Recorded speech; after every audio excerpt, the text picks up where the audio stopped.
I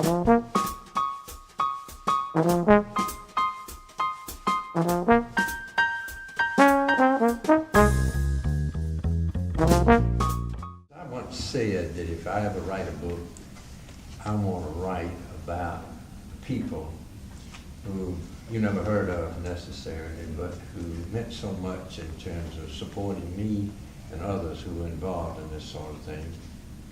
And one of those people was Dr. Russell, Jack Russell, in Cleveland.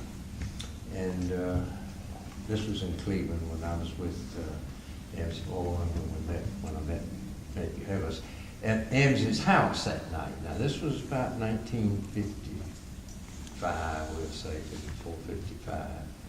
And didn't find too many white people running around the neighborhood, the African-American neighborhood at that time. Anyway, police followed me to the house and stayed outside the whole time until I left. And when I left the house, Ames's house, they took me, they followed me back to my house.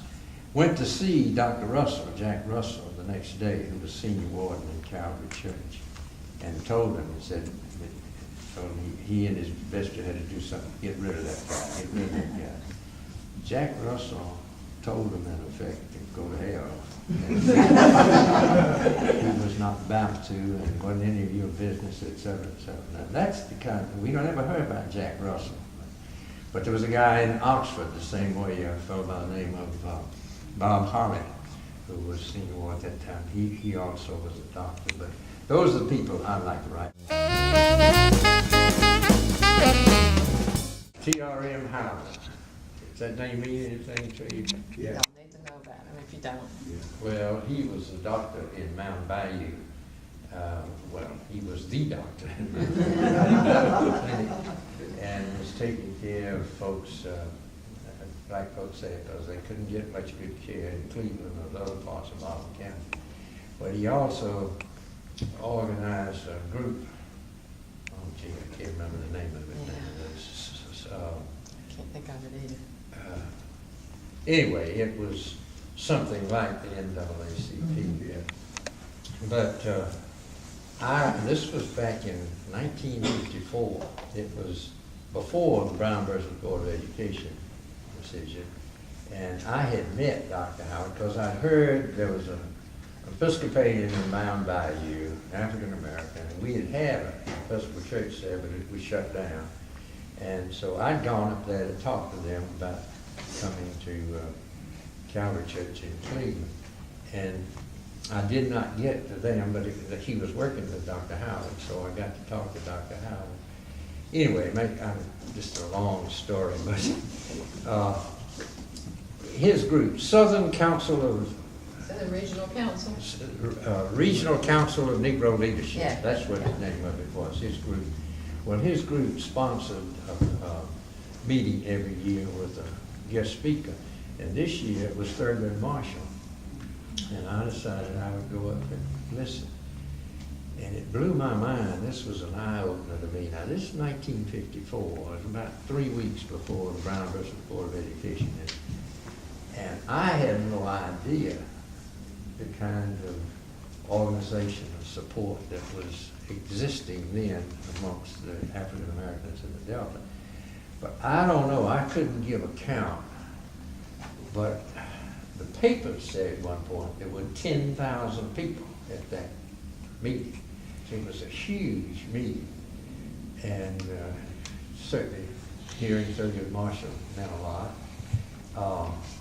But what really happened, most of the crowd dissipated, but they had a panel discussion that evening, which I went back to attend. And by then, it was narrowed down to maybe 150 people or something like that.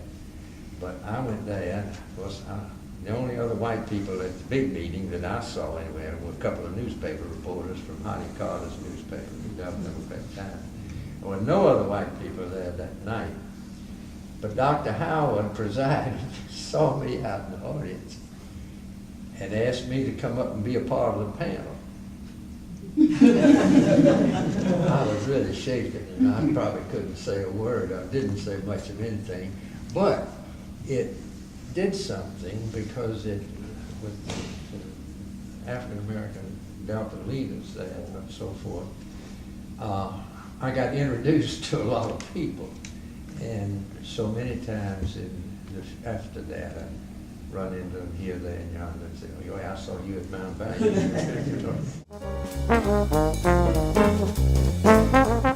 Something else that happened in 1968 in April. April 4th, Martin Luther King was shot in Memphis. And I do commend to you in the book Bishop Gray's sermon the Sunday after King's assassination. I think, to me, it's just prophetic.